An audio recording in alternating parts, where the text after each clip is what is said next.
sheriffs Baltimore City, its citizens are looking for a leader to turn the tide of violence. Yeah, this particular time, we're at a point where rhetoric is not going to solve this problem. Now, 4 people are vying to be the city's next top prosecutor. The race making lots of twists and turns as the incumbent is facing a federal indictment. I'm ready to go to trial tomorrow. Put this on trial right now so I can prove my innocence. Tonight, Fox 45 News holds candidates' feet to the fire, demanding action to save our city.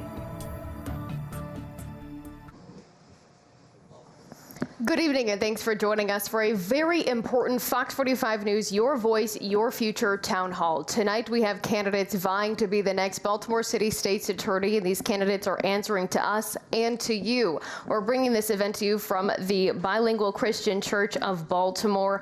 We invited incumbent City State's Attorney Marilyn Mosby, along with Democrat candidate Ivan Bates, to participate in the conversation tonight. However, both have refused to participate. We do understand that there was a loss in the family of Marilyn Mosby, and we send our condolences to the loved ones of Marilyn and her family.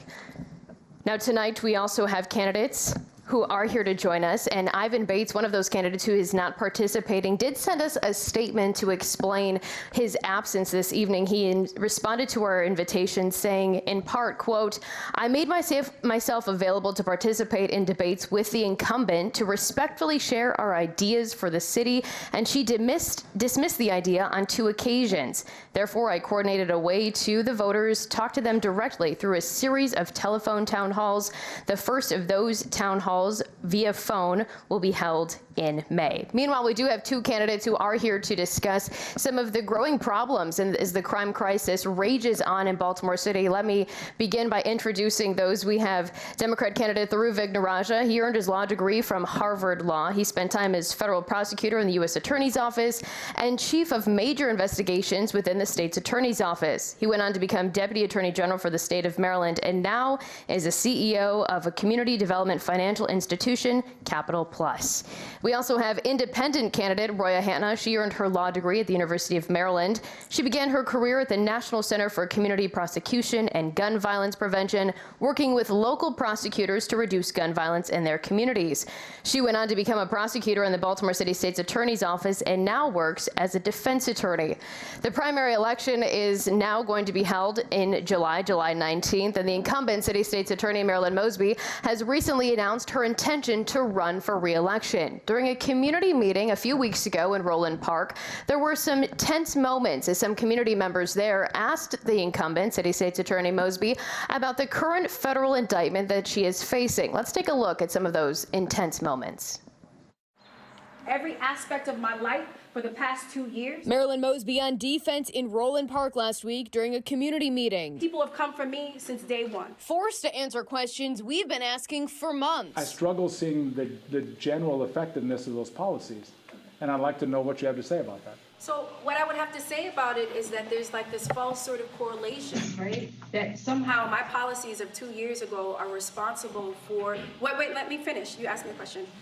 Are responsible for the sentiments of the current day. You're essentially saying it's not your responsibility. That's not what I said at all. Yes, you clearly didn't listen to what I said. You're taking no responsibility for the last 7 years. You clearly didn't listen to what I said. I did not use all the words I encapsulated what you said. How any person in Baltimore can feel comfortable with a state's attorney who spends time in Florida flaunting an annual salary of $250,000 and then decides to do what many people in our city can't do, take money out of their pension fund so they can flip houses and make a profit of $150,000. I think that I'm being racially and politically and personally, they're being attacked. I have nothing to be apologetic about in utilizing my own money. It's not your money. And it was my money. It was my money.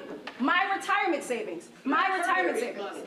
So in any event, I am here to talk about the work. And I'm not going to allow you or anybody else to distract me from it. Next question. This is not the way to seriously answer questions if you're a public servant. Richard Vatz, a Towson University rhetoric professor, says Mosby's defensive approach likely won't help or garner support. You look self-pitying. You look as if you're not interested in solving the problems of your venue. And instead, you look like you're interested in just protecting yourself. Political analyst John Dede agrees. I give her kudos for showing up.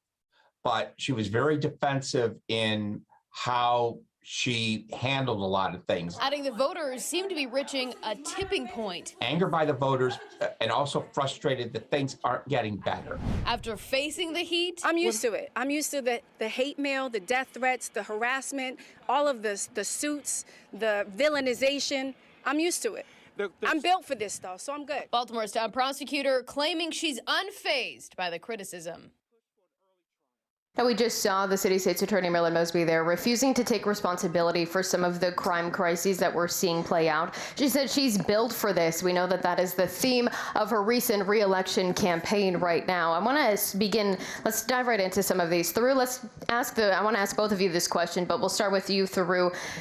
The fact that she's refusing to take responsibility for her role in this conversation when it comes to community violence with those members during the Roland Park community meeting, she's not here discussing this tonight with members of the community. What does that tell you about her ability to do this job and her role in accepting what's happening? Mackenzie, first and foremost, good evening, everyone. I want to start by echoing your condolences to Ms. Mosby and her family. I know all of our thoughts and prayers are with her and her loved ones. Look, this is an incredibly important moment in Baltimore City's history. We face a violent crime crisis, the likes of which we have never seen. Literally, it is worse today than it has ever been. And if there's ever a moment when we need a chance to see and touch and talk to our elected officials, it is now. They are required to be here because you deserve answers to these basic questions. Why is the crime so high? What's not working? Is there a break between the police and the prosecutors? Is there a strategy change in mind on the horizon? If they're not here to answer those questions, for whatever reason, I understand how difficult it must be to defend a record where we have soaring murders, soaring shootings, carjackings that are out of control. The headlines have been littered for the last 8 years with those slain on the streets of Baltimore. And we all, our hearts go to those people that families have been broken up. But if you're not here to answer those questions, if you're not here at election time to face the music, to face the people, then you know what's going to happen when and if she were to get reelected, which is she'd disappear again. Ms. Hanna, what do you think about the fact that she is refusing to talk about this and accept her responsibility and role in the conversation when it comes to the crime in Baltimore City? She's not here to talk about this with constituents. How would you handle that, or what does that strike you? Well, you know, the state's attorney is the chief law enforcement officer of the city. They are responsible for everything that is public safety related, not only just the functioning of the state prosecutor's office, but in working with the police and helping to guide the police on how resources should be directed, and working with the community to engage them in the process of creating a safe community for each and every one of us in Baltimore City. And the fact that the state's attorney is not here engaging with the community, and the fact that the other candidate is not here willing to engage with the community, is just a sign of the level of disrespect that they have shown each and every one of us. In order for us to get through as many questions tonight as we possibly can from myself and members of the community, I want to see if we can keep our answers to about 90 seconds, 2 minutes perhaps. So given this, she also says that her role in the criminal justice system, she should only be judged based on what happens inside the courtroom, not necessarily what happens among the crime rates in the streets of Baltimore. Do you agree with that? No. I mean, quite simply, no. She should be judged on what is happening in our community. But even if you want to just look at what's happening with the crime rates and the conviction rates in the court, I would love to do that. But she won't give us the answers to those questions. She touts this 90% conviction rate, which we all know is false. She dismisses half of the cases. And, you know, on Monday, we filed a lawsuit against the state's attorney's office demanding that she produce the accurate records to show us what happened under Greg Burns and under Ms. Jessamy, her predecessors, so that the voters have the right to judge for themselves what is really happening. Give us the data, let us make our own assessment, and don't try to hide it. That is not your job as state's attorney, to willfully flaunt the system and to hide your conviction rates. You know who else thought that the state's attorney ought to be evaluated based on the crime on the streets? Marilyn Mosby, 8 years ago. Literally, when she ran for election 8 years ago, she claimed that crime was out of control and that she was going to become state's attorney to do something about it. and then she got into office and forgot all the things that she had said on the campaign trail. That's a problem. It's disrespectful to you. It insults your intelligence to think that the state's attorney, the chief law enforcement official in the city, is not responsible for crime. If it's not her, who is it? If it's not the person who's responsible for partnering with the police, partnering with the federal agencies, building cases, prosecuting those cases in the courtroom, then whose responsibility is it? But on top of that, as Roya had said just a moment ago, let's judge her based on the things that are happening in the courtroom. We know that of felony cases over the past 8 years, she has dropped about 40% of those cases after she indicted them. That's not a case that the streets are making, that the cops are making on the street. That's a case that her prosecutors are indicting, and then on average 6 months later, whether it's carjacking, shootings, murders, gun cases, she's dropping them. And then she takes the remainder of those cases and she pleads them out. You all remember Luther Trent, the case where a person was charged with 3 counts of attempted murder and arson. She pled that case out to time served over the objection of the victims, and she counts that as a win. That's a problem. You bring that case up, and I want to come back to it, because it is an important case, and I know that both of you were very involved in the fallout of that after the conversation that we all saw and took place. But going back to the transparency and accountability from within the state's attorney's office, because I believe that this really relates to the trust that is built among members of the community. If elected, Theru, would you publish all of the data from the office, including cases dropped, including all of the plea deals and everything, the prosecutions, the wins, the losses, all of it? Would you publish that data? Absolutely. Let me be clear about how important this is. The data that Ms. Mosby is declining to share, the data that Roya is seeking to obtain through a lawsuit, it's literally the data that happens inside of a courtroom. If somebody had time to go into a courtroom and sit there every day, they could take down the results of all the things that happened. We don't have that time to time. We're busy. We have families to take care of, work to do, to put food on the table, but the public still deserves that information. As state's attorney, every case that is indicted by my office, you would be able to track it online. At the end of each week, we would share with you what happened that week, what happened with carjackings, what happened with robberies and burglaries, what happened with the shootings and the murders. How many cases did we drop and why did we drop them? What were the plea deals and what were the exact sentences and what happened in the courtroom in the cases that went to trial? That's what you need to know to evaluate fairly whether the state's attorney is doing a good job or a bad job. So not only is it difficult to evaluate whether they're doing a good job when they're not here, it also makes it impossible to evaluate whether they're doing a good job or a bad job because they don't tell you what they're doing. Roya, would you publish that information? Absolutely. You know, we've seen with Case Search that they've taken a lot of that information offline. They've taken down cases that are dismissed. They no longer have the count, so you can't see the maximum counts anymore. You know, I had a case a couple weeks ago. It was a homicide case. It was charged homicide and conspiracy to commit murder. The defendant was found guilty of assault second degree. And the state's attorney's office counts that as a win. So we don't know, if you just go and look at those records, what actually the nature of the crime versus what they're actually being sentenced to. That information is invaluable. And like Mr. Vigdrasha said, the Luther Trent case is the epitome of what is really happening day to day in the state's attorney's office, and that is why we worked to bring that case out. We also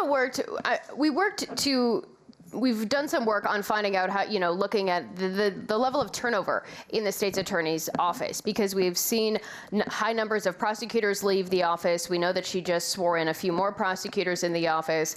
But Roya, why do you think people are leaving in such high levels? And is that a problem given the level of crime and cases that this office is responsible for handling? Absolutely. You know, when Ms. Mosby came into office, she had about 217 prosecutors that she inherited from the previous administration.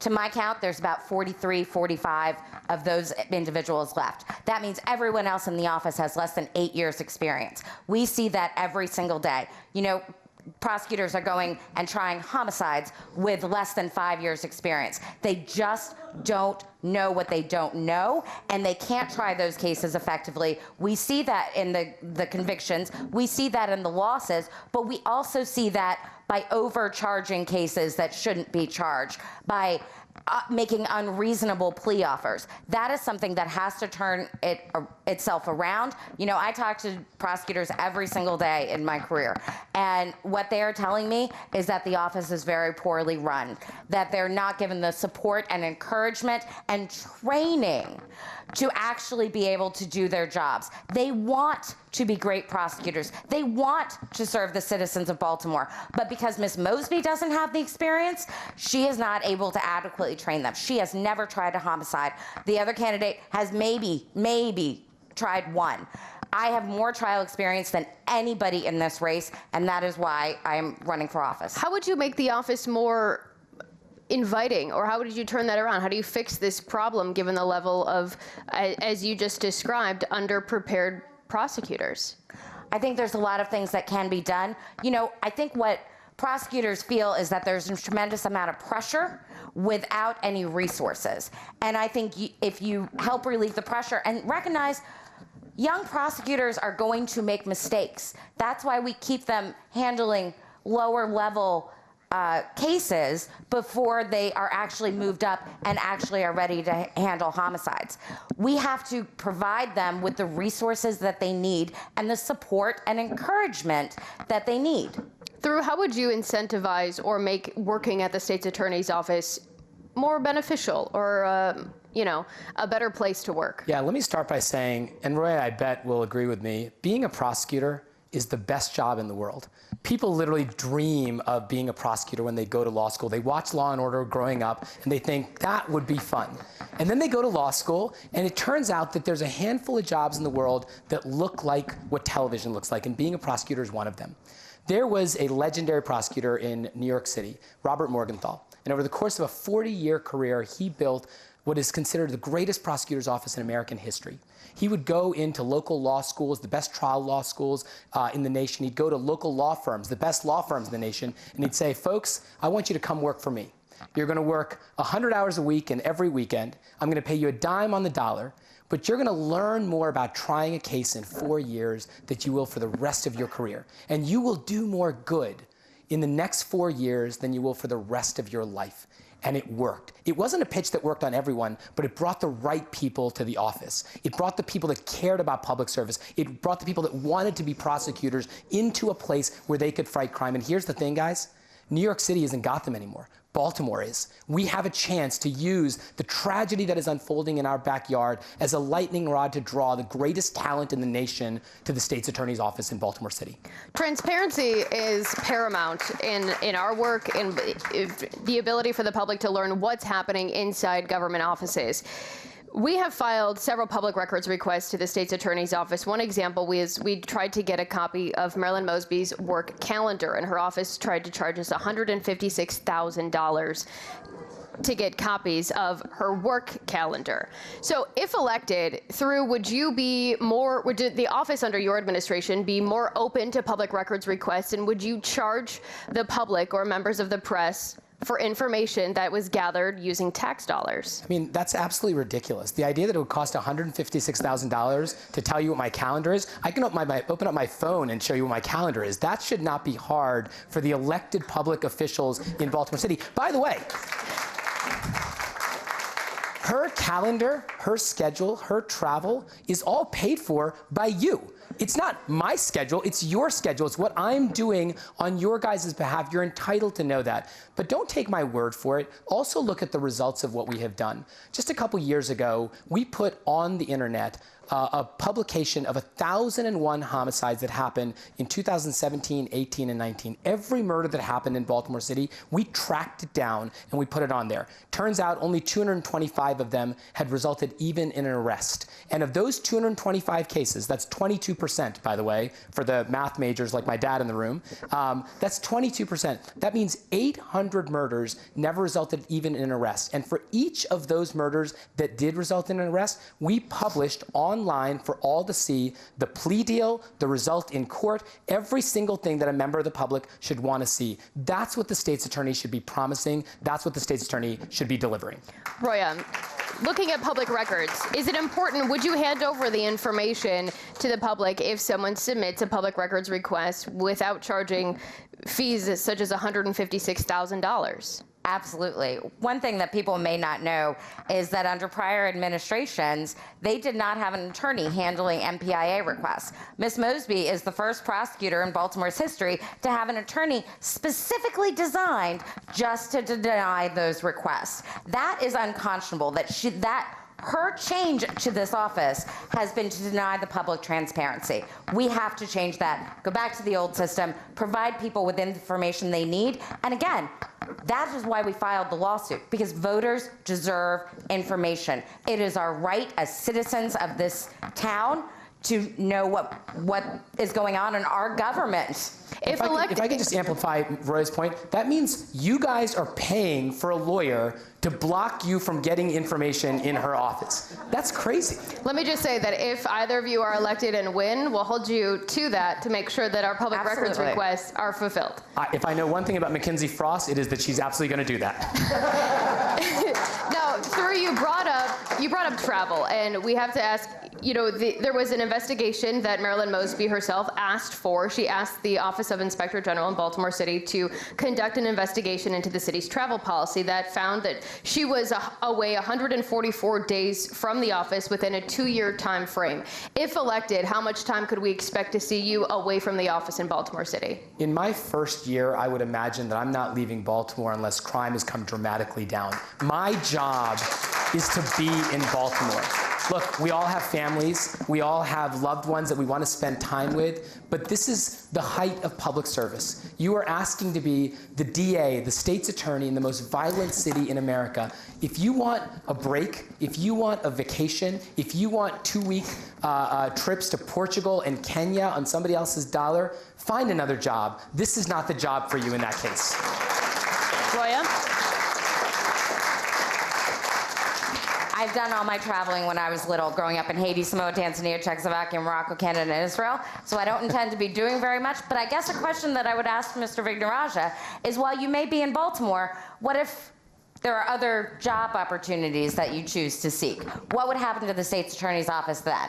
Look, at the end of the day, my commitment has always been to Baltimore. I've been a federal prosecutor, a local prosecutor, deputy attorney general for the state of Maryland, all here in Baltimore. It's my hometown. My dad taught at Edmondson and Douglas and Southern and Western. My mom taught at Poly and Morgan State. This is our home. This is what I call home. This is what I will fight for the rest of my life. And if you look over the course of my career, I do the job until the job is done. However long it takes, whatever it takes. Now, I want to go to some of our viewer questions, and I want to thank everyone who took the time to fill out the form online or wrote their questions down here tonight. This one comes from a police officer, and it says, we'll start with Theru. How do you think your years of experience as a prosecutor has helped prepare you for potentially becoming the top prosecutor in Baltimore City? Look, experience matters.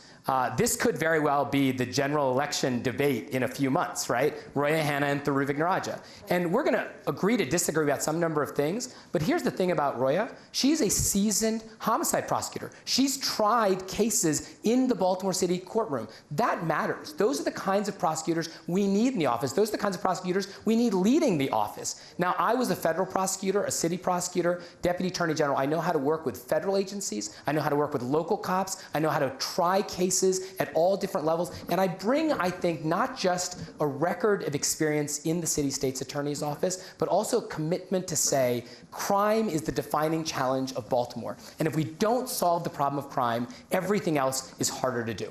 Roya, this is an interesting question. I want to get your take on this. It says, if elected, what qualities would you seek in selecting deputy state's attorneys and division chiefs of the office? And would you or your leadership team carry a caseload?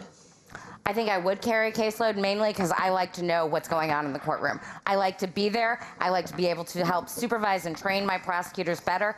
As far as qualities for chief deputy or deputies and division heads, I think that the most important thing that you can have in those people are people who are going to be honest, who are going to work with our young prosecutors and give them the skills that they need and make the tough choices. You know, so often you're presented with cases that either shouldn't be charged or need some work, or you need to make a decision about filing life without the possibility of parole, all of those things, and you need attorneys who are going to be able to make those choices. That is absolutely something that you need to do. And I think, given the fact that I have had twice as much experience as even Mr. Vignaraja in prosecuting cases, I understand how essential experience is. I haven't had the luxury of being able to handpick my cases in the federal system or in MIU. I took what was given to me and I worked to make it better. And that is why I never lost a murder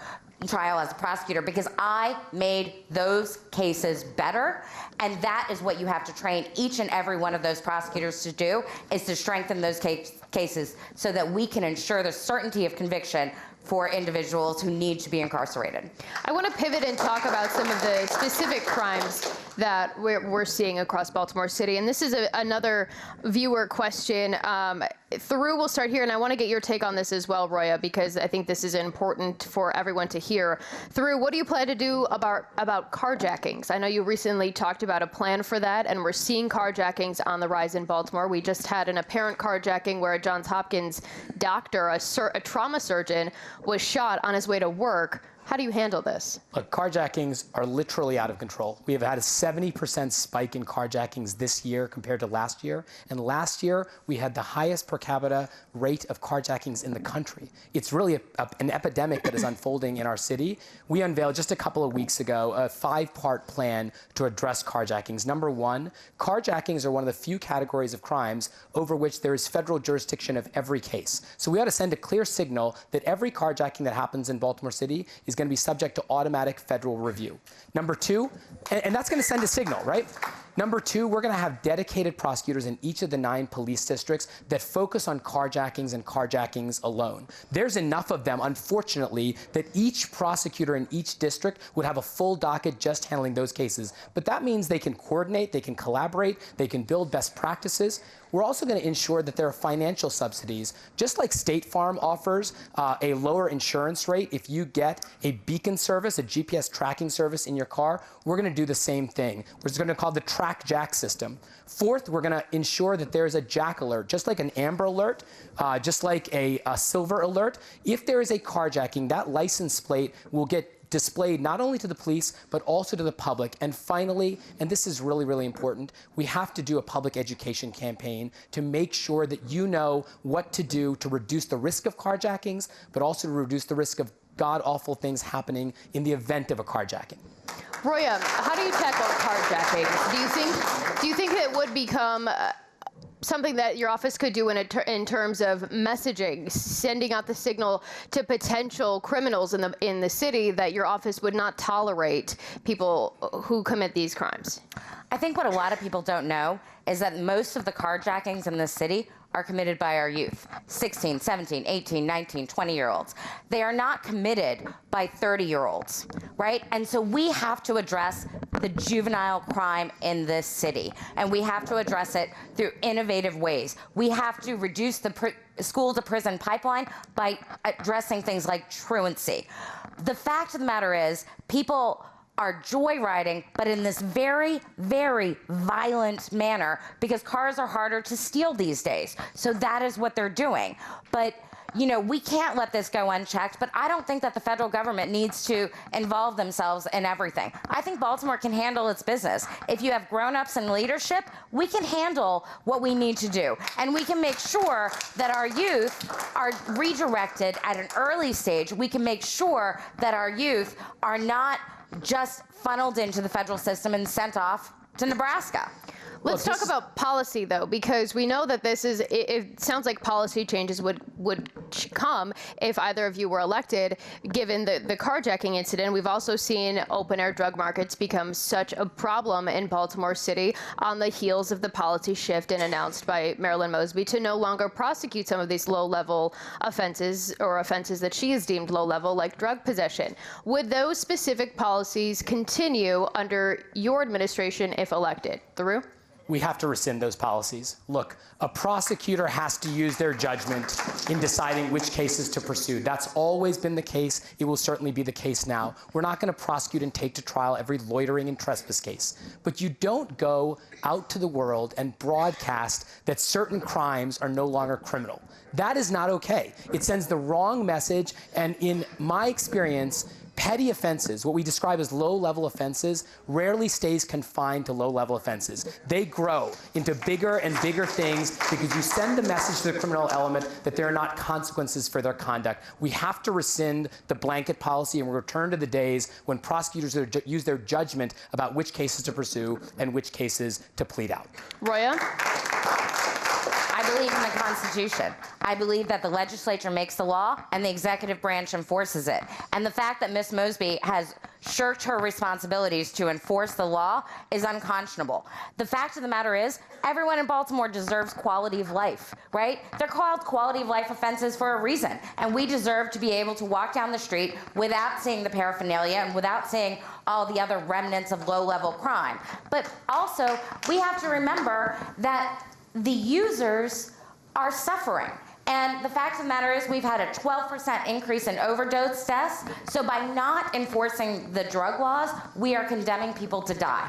And that is a problem that we all need to address. We need to get them into treatment and to provide them the services that they need. So would you keep the policies in place, or would you remove them? I would remove them. You both mentioned Luther Trent, and I want to dive deeper into that because he spoke with me personally about, he explained how he went to his ex-girlfriend's house, lit the house on fire, why he did it. He was out free from a plea deal offered by and accepted by Marilyn Mosby's office. How many other Luther Trent situations like that do you think exist from plea deals made by her office? I mean, let's be clear about this. Roya actually is the person who saw and first saw this injustice take place. I was able to engage with the victims and help them, with Roya's assistance, to make sure that some justice was delivered in that case. But what if Roya had not seen that case? What if I had not gotten involved? What if Mackenzie Frost had not interviewed the defendant? You know where he'd be? He'd be on the streets. So how many more of those cases are there? It could be hundreds. It could be thousands. Part of the problem is we don't know, because we have no transparency into what happens in that office. We have no idea what's happening to those cases. The cases that get dropped, they don't get included in the conviction rate. The cases that get pled out to time served, she still counts that as a win. So if you just see the total number, the 92% conviction rate, and you don't hear about the cases that get dropped, you don't hear about the plea deals that are struck every day, we have a problem. I think it could be thousands of Luther Trents walking the street, knowing in the back of their mind that they should be behind bars, but happily walking like peacocks down the street saying, I got away with another crime in Baltimore City. Roya, do you think that someone who was at one time facing 3 attempted homicide charges served less than 6 months behind bars? Is that a win? No, it is a win for the defendant, certainly. And I think, on that tape, the defendant was overjoyed. He said, you don't have to tell me twice. I'll happily take that plea. That's what I want. Absolutely. My lawyer's great. So it was absolutely a win for him. But what struck me about that case, and the reason why I wanted to bring that case forward, was the victim in that case.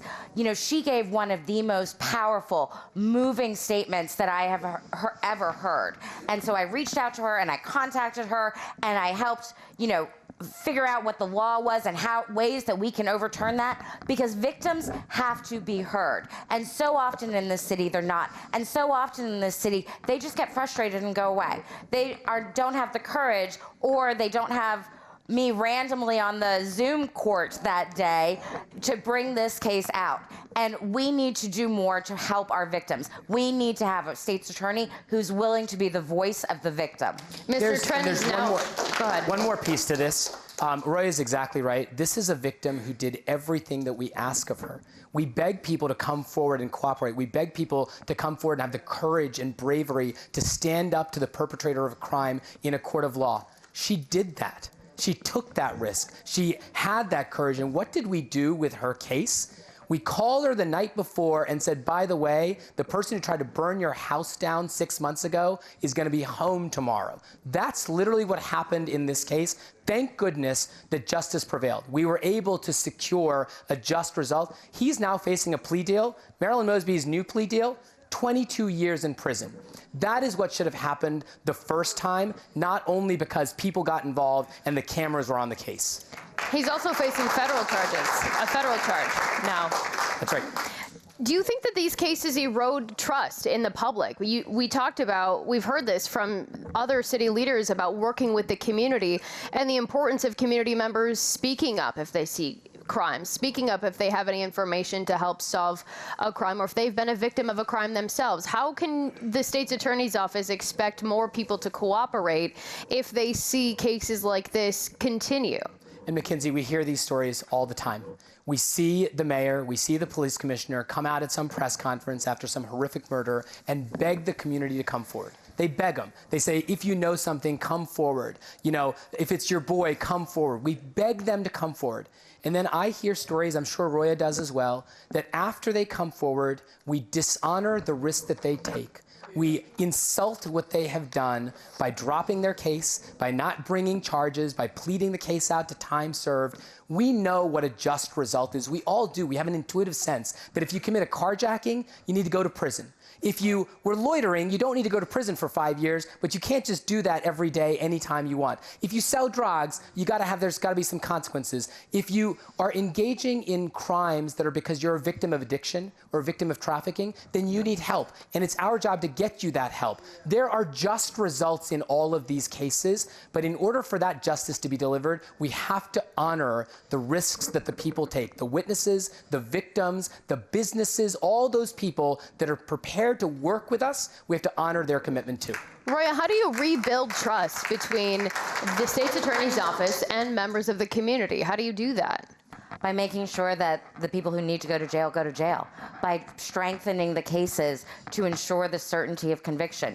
You know, as part of my plan, I intend to expand the initial review unit so that the prosecutors work with the police and make those cases stronger so that you have contact with the victims and witnesses at the very outset. You know, when I was in homicide, I would go down in the middle of the night and I would meet with the victims' families, with the witnesses, and having that relationship from the very beginning and them knowing who they're going to call was essential in helping them not recant. We have a huge problem with witness intimidation in this city, and we have to address witness intimidation. You know, the state's attorney has there's been a couple of witness intimidation cases where basically they have gotten probation.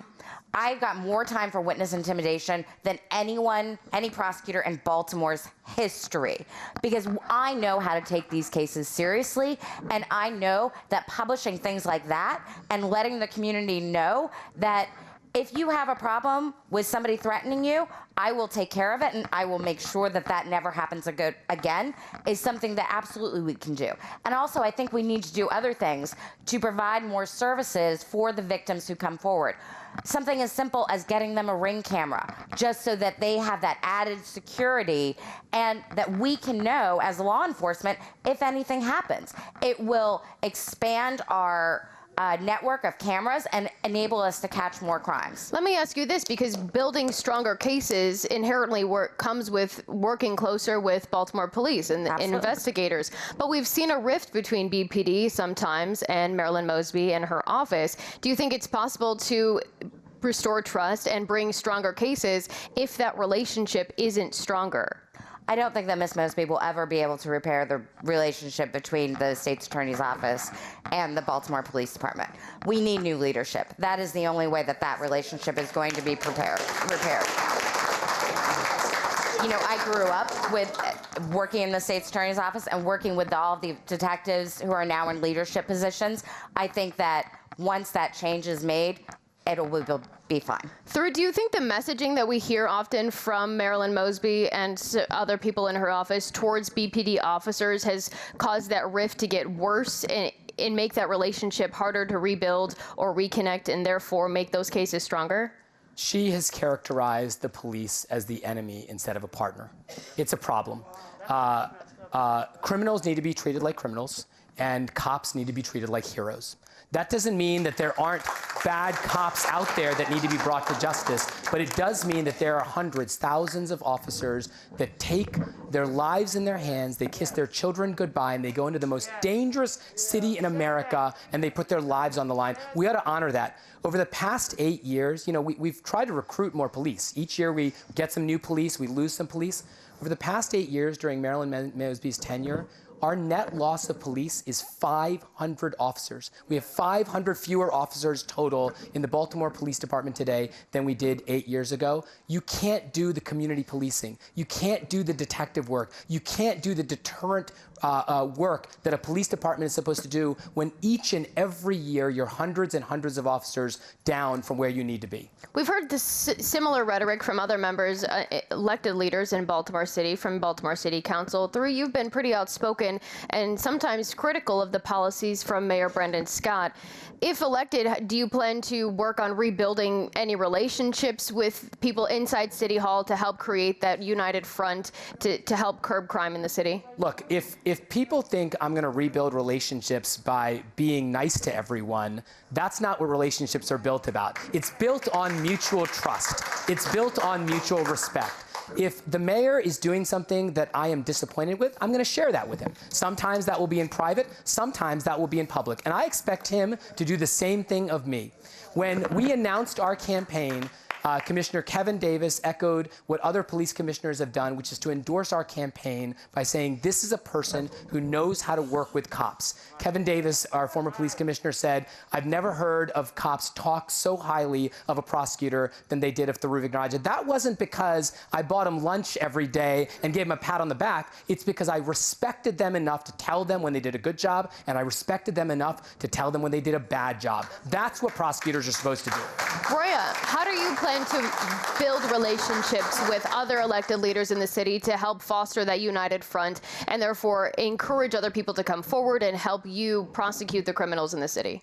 Well, I think it's not just about building relationships with elected officials. You know, when I worked at the National Center for Community Prosecution and Gun Violence Prevention, what we did was we went around the country and we trained prosecutors on how to work with their community, how to use the resources of the community to achieve the objectives of public safety, to identify all of the stakeholders and to bring them in. So it's not just the elected officials, because honestly, they're going to sit in their little city hall when they bother to open it and do whatever they do. I don't so much care about working with them. I care about working with the community and working with the nonprofits. We have so many nonprofits in this community and people who are every day out in their community trying to make things better. Those are the people who I want to work with. Speaking of nonprofits and groups working in the community, recently we heard that the mayor is announcing more expansion plans for community intervention programs such as Safe Streets. We've been investigating the Safe Streets program for weeks now. Do you think that that program should expand, and do you think that it's working? I think the results are out. I mean, I believe you guys keep saying that it has not proven to be effective. I do think that violence intervention programs do work, but it has to be more organized. It has to have the right people in place. And, you know, we have to vet those people and make sure that they are really accomplishing the things that we need them to do. Have you guys heard the mayor say, men lie, women lie, but numbers don't? You guys have heard that line that he sometimes says? Well, the numbers in this case don't lie. In some of the Safe Streets districts, crime is down. In some of the Safe Streets districts, crime is up. If you pick any 10 locations in Baltimore, any 10 neighborhoods in Baltimore, crime's going to be up in some, crime's going to be down in others. We need a careful accounting of where the money is going and what is being done to make sure that we're getting the right people to be violence interventionists, and we're also making sure that we protect them. We've had multiple Safe Streets people indicted by federal prosecutors. We've also had multiple Safe Streets workers killed on the streets of Baltimore. We're not doing a service to them by not making sure that we're protecting them. So if we're going to invest, what, $10 million more into something, let's make sure that we're not pouring good money after bad. I want to go to another viewer question because This is your voice, your future, and the importance of hearing from the people who are here to show up and get some answers. This one goes back to some of the line of questioning we were just talking about regarding trust and working with the Baltimore Police Department. This is coming from, it says, as a resident of Baltimore City, I'm having a hard time trusting the Baltimore City Police. How are you going to bring integrity back to the department? Now, obviously, they are separate agencies and separate units within Baltimore City, but we just talked about the partnership there. Do you see yourself, Roya, as a leader in leading that charge and helping rebuild not just trust among you and other members, but among all agencies involved in solving crime? Absolutely. You know, I'm the only candidate in this race who's actually prosecuted a retired police officer for shooting an unarmed person, who was prosecuting a police officer for a double homicide. I mean, we have to hold the police accountable when they do things wrong. Right is right, wrong is wrong, and we have to make sure that that message is clear, but we also need to make sure that the work of the police is respected and is encouraged. And I think the state's attorney's office has to do both. I intend to work with the attorney general's office, who is now responsible for a lot of police misconduct investigations, and to really make concrete decisions and to put forward policies that will enhance the relationship between the community and the police department. We just saw Marilyn Mosby, as we talked about earlier, announcing her plans to run for re-election with a campaign ad. But in it, she didn't talk about some of the legislation that would strengthen gun laws or other legislation for targeting repeat violent offenders. And this leads into this question here from another viewer. It says, would you support legislation that would change the existing laws to 10 years mandatory sentence if caught carrying a weapon without a gun permit? Look, I think it depends on the prior criminal history of that defendant. A 10-year mandatory minimum sentence for a first-time offender, I don't necessarily agree with that. What I agree with is what the governor proposed this past session, which were laws that included stiffer penalties for repeat gun offenders. I think that's a very clear balance that we can strike, so we send the right message. I was really honored in the second week of our campaign to earn the governor's endorsement. It's the first time that our Republican governor has ever endorsed a Democrat. I'm so proud of that because even though the governor and I disagree about some things and we have constructive dialogue about it, we have to respect the fact that he has tried to make clear that crime in Baltimore is out of control. People feel less safe than they have ever felt, and the criminals in Baltimore need to get the message that there are consequences, clear, stiff consequences for violent crime. Those are the kinds of laws that I would support. Roya, do you support the legislation, the Repeat Violent Offenders Act? It would include mandatory sentences and stricter penalties for people using guns in these crimes? Absolutely. If they're using a gun to commit violence, absolutely I support incarceration for those offenses. But, you know, the fact of the matter is we have to recognize that mandatory minimums don't effectively reduce crime. And we need to recognize that the people who come into the criminal justice system are just that. They're people. And sometimes they are good people who've committed a mistake, and sometimes they are bad people. As far as mandatory minimums are concerned, we need to look at the individual to decide if those are appropriate. I think there is one thing to really be clear about with these stiffer penalties. Stiffer penalties matter if prosecutors are doing their job. If you're not charging cases, the laws don't matter. If you're dropping cases, the mandatory minimums don't matter. If you're pleading cases out, like we did in Luther Trent, the mandatory minimums and the stiffer penalties don't matter. The only way the laws are effective, the only way this debate about what the laws should be matters, is if prosecutors are actually enforcing and prosecuting the law. Until that happens, we can debate until we're blue in the face about these laws, but we need the prosecutor to do the job. We need cops to arrest people. We need prosecutors to prosecute, or Baltimore City is going to continue to go the way that it's always gone. Let me ask you this. How many people do you think are walking the streets of Baltimore right now who are responsible for carjackings, non-fatal shootings, homicides, drug possession, drug dealing as a result of the policies coming out of the current city state's attorney's office? There are, unfortunately, I am sad to report, literally thousands of violent criminals on the streets of Baltimore that ought to be behind bars. That's not a guess. That's not speculation. It's based on what we know. In one of Marilyn Mosby's early years, when the numbers still were reported, there were about 41,000 cases that were filed in circuit court.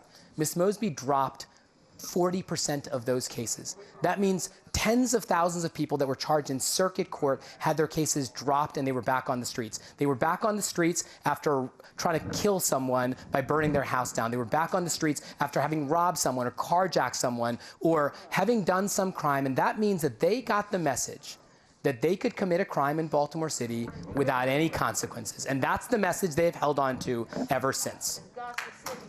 Roya, would you agree that there are thousands of people who are responsible for some of the most violent crimes in Baltimore City walking the streets right now? Absolutely. What we've seen is that Marilyn Mosby has about 50% less cases and 50% less felonies that are being charged. And it's the felonies that really matter. And that reduction is because they are not making arrests for low-level crimes. So often they go to arrest somebody for trespassing or loitering or whatnot, and they find that that person has a gun, and then they're able to connect that gun to something else.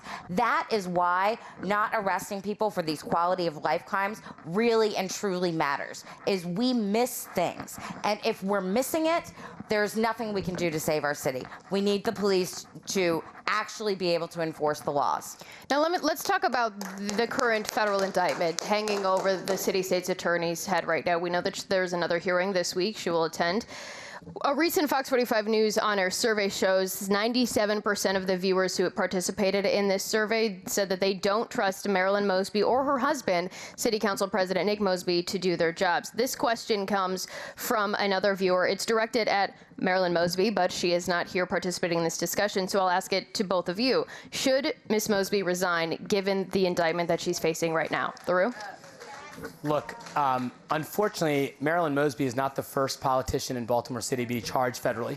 When Catherine Pugh was charged federally, in fact, when she was under investigation, I called for her resignation. When Darryl D'Souza was charged with federal crimes, I called for his resignation. I take no pleasure in it, but your office and this city requires your undivided attention. Your family and your defense team require your undivided attention. You can't be a servant to both of those masters. You can't do both of those jobs. For the sake of her city and for the sake of her defense team, she ought to have resigned a few months ago.